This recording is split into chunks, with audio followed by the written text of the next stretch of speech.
Welcome back, everybody. So we are here with a little bit of an update, and I'll just show you some of the goings on here in the backyard. Now this right here I'm showing you is the Cedar Bay cherry, and I just pulled it out of the greenhouse. It looks so because it's been in the greenhouse, and before I took it in I kind of left it out a little long, and I guess this is kind of like some cold damage on the leaves, but I think you know, this growing season it's gonna do fine. It's already kind of blooming. This is one of the star performers for me. It really wants to produce a lot of fruit, so don't look too closely to the leaves because you'll probably see scale and stuff on here. I really got to do some work on these trees, and it is a little bit dry. So, but this is the Cedar Bay cherry,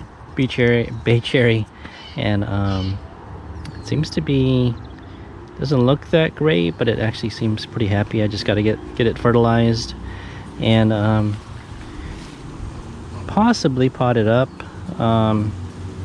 I'll pull it out of the pot and see how root bound it is, if it is at all. But it just needs some TLC because it was stuck in the corner of the greenhouse where I really couldn't get to it. Along with this one here, this is the Rainforest plum, which did super well for me last year. I literally kind of just pulled this one out too. It's got little cobwebs and stuff on it and all. I grafted up a couple. Hopefully they'll take. I grafted it on some seedlings, and I want to propagate this and have a backup just in case, because this one really did produce some good fruit last year. I think the bricks were up to like 24 or something like that. It was up there. So you can see that the new growth is coming, although you know, there's some yellowing leaves here that are probably gonna all pop off just like that one. But this one definitely needs to be repotted. I know it's pretty pot bound. I think last year I didn't want to mess with repotting it because it was holding fruit. But although there's no flowers yet, I think last year this one did kind of bloom late. So I think we still have some time for this to bloom. Now this is the Calycina or Savannah cherry that I kind of highlighted last time. It was blooming, and now it is actually kind of appears to be holding fruit. I mean, almost every one of the blooms seems to be forming into a little fruit here. You can see this one. It looks pretty, starting to fatten up. But I'd say that's pretty impressive for a first time blooming. And yeah, that's pretty cool. So I think I'll just leave this in the greenhouse. I'm gonna put it back in the greenhouse just so all these little blooms and stuff don't get all blown off. So it looks like this one may have just got blown off. But other than that, I've been really busy with trying to propagate a lot of stuff and make backups and extras just in case, and just adding new varieties. So I've been super busy, so it's hard for me to like make videos right now because most of the time my free time is either trying to get plants out or trying to just take advantage of the spring opportunity to graft. So like for example, this right here, this is a Loquat. It looks pretty crazy right now because I've already tried to graft this a few times. You can see this is a failed graft right here, but this year I finally, it looks like, you know, fingers crossed, it looks like I am getting some takes here. Now this is what did we graft here? This one is Jazzy. It's originated out in California. Jazzy Loquat. I think I did 2 grafts of Jazzy. And this other branch over here, this is a Jim's Big White, not to be confused with Big Jim. So this is obviously sounds like a white fleshed guava, Loquat.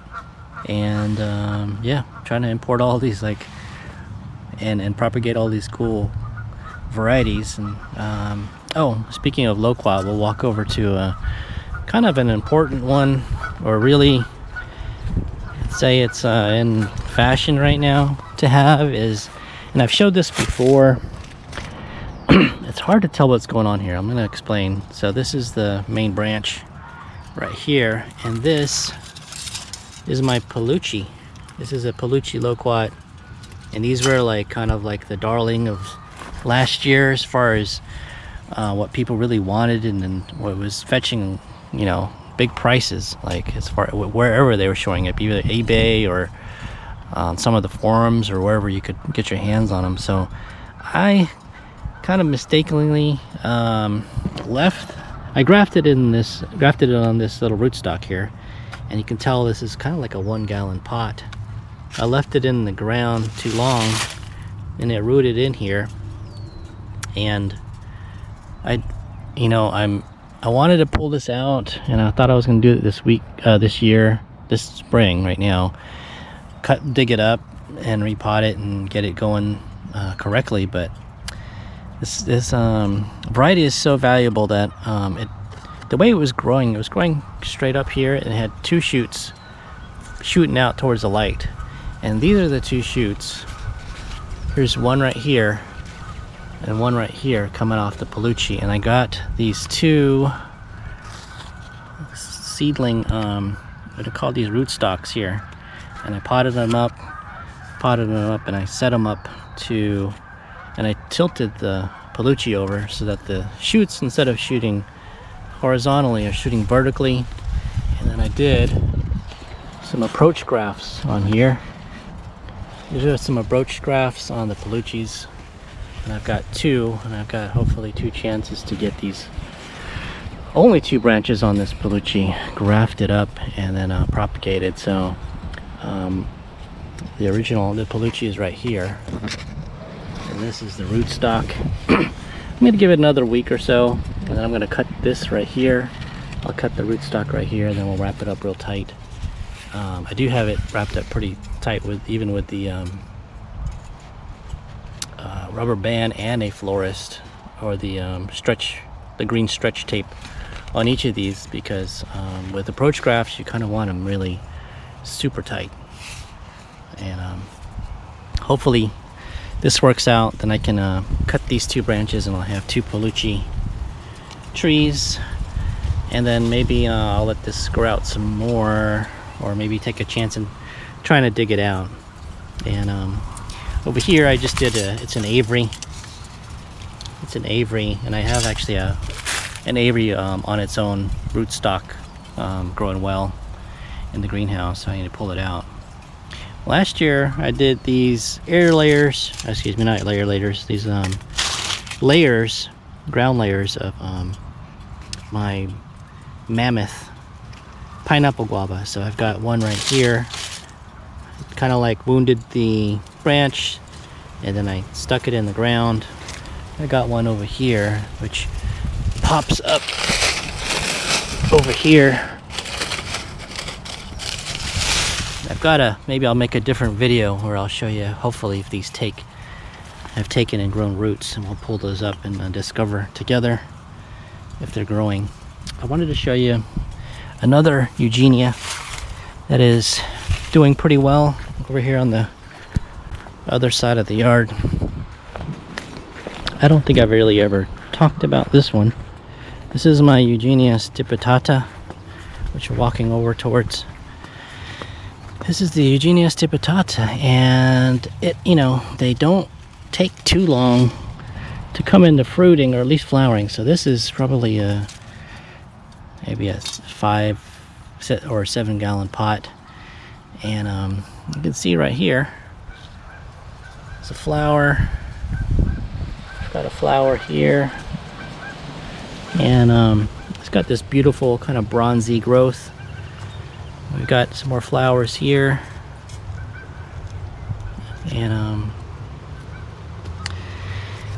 it will be the first time this one is holding fruit. I did have another one that got to this stage and was flowering and all, and I can't remember how I killed it, but I did manage to kill it. So this is a second attempt at this tree, and since it's flowering and doing okay this well into the spring season, you know, likelihood of getting fruit would be good. This produces kind of like a really tart but super fragrant fruit. So I've heard. I've never really had one yet, so crossing my fingers to actually be able to sample one. And this is my Pitomba, and in definite need of repotting. Right here, it's just kind of sitting shallow in this pot, and I need to get it in a bigger pot. And this one was producing a lot of fruit last year, so just got to get these trees all potted up and happy. Super quick look at this is the edible flying dragon. It's just flowering like crazy. This tree loves to flower, but does not love to hold fruit. So we'll see how it goes. I'll do another videos updating you on the citrus. So a couple Eugenias today and a Loquat, and just what's been going on with the propagation. And we'll catch up later. All right, see you.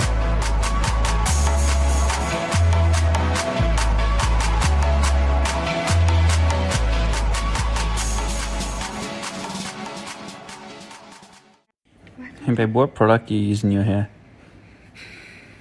Can I run my fingers through it? It just looks really thick and healthy, so. Can I?